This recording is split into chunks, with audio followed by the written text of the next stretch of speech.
Hey yo, what's up YouTube? It's Chaos Candle back with yet another tragedy video type thing that I've been wanting to do for a while, but at the time this happened, I was still laid up with my ankle and was unable to get up to my office. But in this video, we're going to talk about Scott Oliver Hall, aka Razor Ramon, the former WWE, WCW superstar and two-time Hall of Famer, who tragically passed away on March 14th, 2022. Um, really from a complication of things, which we'll talk about. Since the video is basically entitled about his death, Hall died essentially due to complications from hip surgery. Um, Basically, what had happened with him. Um, Actually, pull up my Hall file here.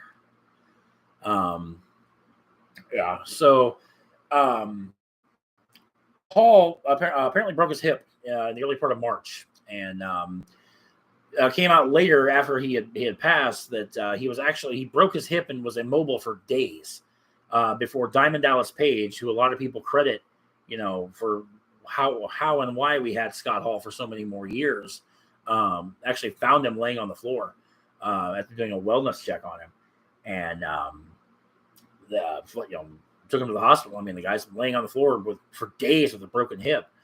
Comes to find out, excuse me, that he needs his hip replaced. That's how bad he broke it. During surgery, hip replacement surgery, it's a major surgery, but with all major surgeries, there are risks. There are risk factors. During the surgery, a blood clot became dislodged and got loose in Scott Hall's body. That is like one of the worst and most scary things that can happen if a blood clot gets loose in your body, because it can travel in your blood. Obviously, it travels in your blood. It can pretty much go anywhere in your body.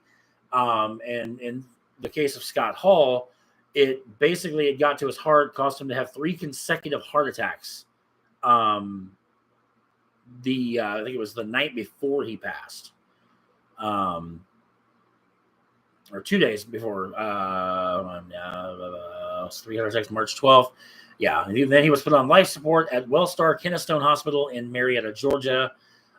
He was then taken off life support on March 14th after his family was there to say their final goodbyes. And then he held on. Like, there was a lot of people. It was about 4 or 5 hours, and he was still alive. He was still with us. He wasn't out of the woods by any means. And then about an hour or so after people were talking about how he was still alive, sadly he succumbed and he passed away.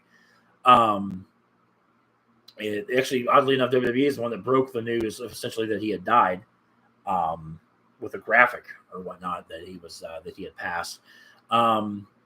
It's sad to me as a wrestling fan. I grew up in. I was born in the early 80s, so I don't know a lot about Scott Hall's AWA days. I know he spent some time there. I know he spent some time in WCW as the Diamond Stud. I was a little bit too young to remember even those days. I mean, I've seen matches of him as the Diamond Stud, but I first got introduced to Scott Hall, aka Razor Ramon, in late 1992 when he debuted as like almost like a Cuban gangster type thing. And then Hall was actually, as Razor Ramon, he was pushed almost immediately. I remember, one of his first programs as a singles competitor was against Bret Hart. He actually challenged Bret Hart for the WWE Championship at the Royal Rumble in 1993. That's actually one of my favorite Royal Rumbles of all time. And that match is part of why that is. Excuse me.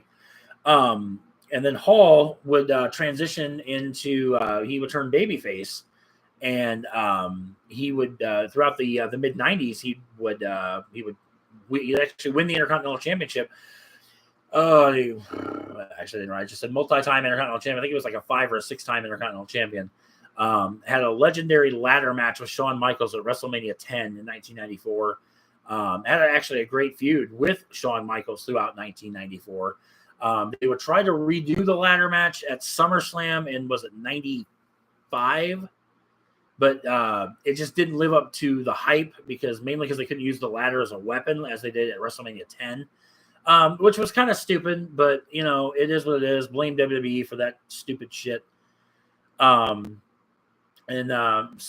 yeah, like going into 1995, he started feuding with Jeff Jarrett. That was a pretty good feud. And then Razor kind of started kind of falling off the wagon a little bit. He had some mediocre feuds in like the summer of 1995, almost in 1990. Actually, I did say that. Shut up, don't judge me. And then you get to 1996, and then Razor drops he's the Intercontinental Champion going into 1996, drops the title to Goldust at the Royal Rumble in 96. Has this little incident known as the curtain call that happened in May of 1996.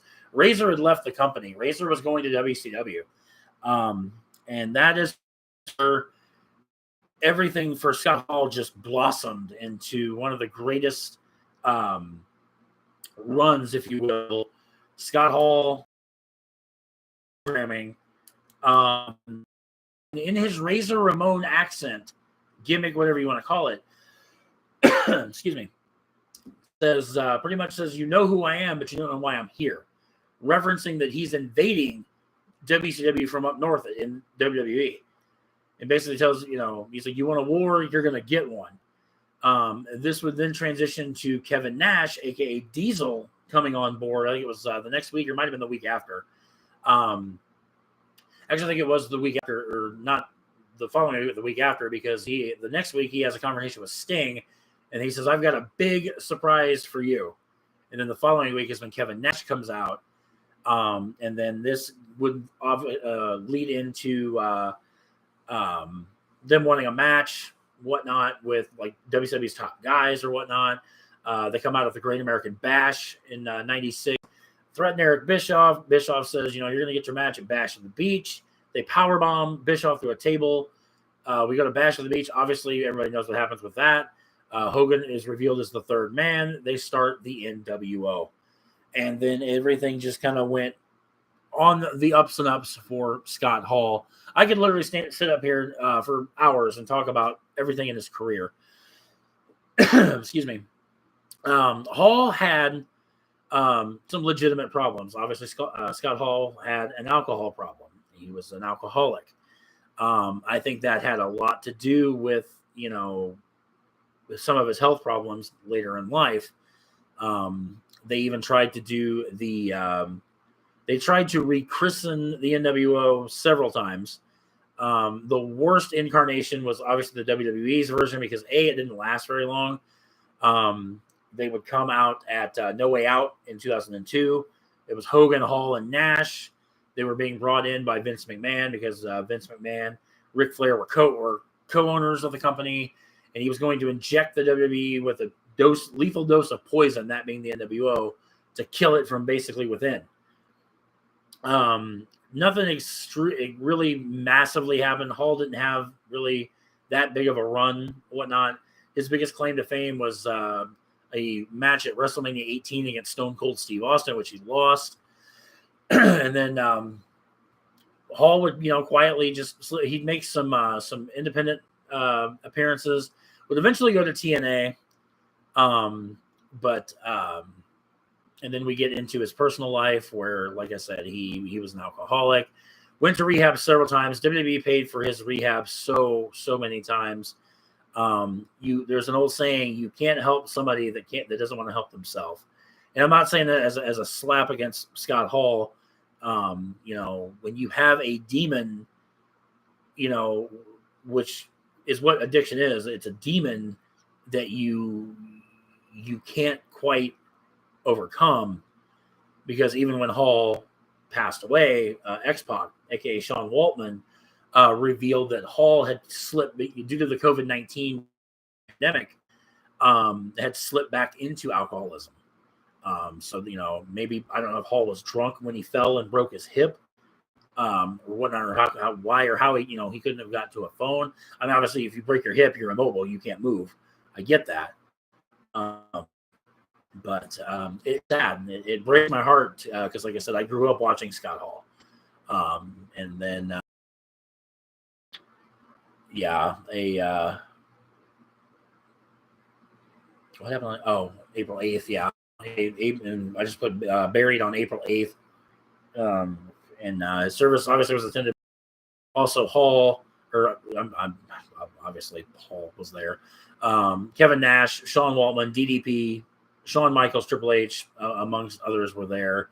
And it's just sad. It's sad that Scott Hall passed. He lives on through his son Cody, who, from my understanding, is still trying to get into the business. He might work the independent scene. I'm not sure, but there you go. There's your video on Scott Hall, the death of Scott Hall. Sad, but like I said, when you're that far gone per se, an ongoing pandemic where lockdowns are in place, and especially if you're, it's like a smoker. If you're a smoker trying to quit, and, you're on lockdown, can't really do anything. It's easy to light that cigarette up, but in any event, that's the video there, guys. Scott Hall, a pioneer, well deserved. I'm going to close this video with his iconic line from his Hall of Fame induction as Razor Ramon, where he says, "Hard work pays off, dreams come true, bad times don't last, but bad guys do." That was Scott Hall, the bad guy. Rest in peace, Razor Ramon, Scott Hall. Catch you guys in the next video.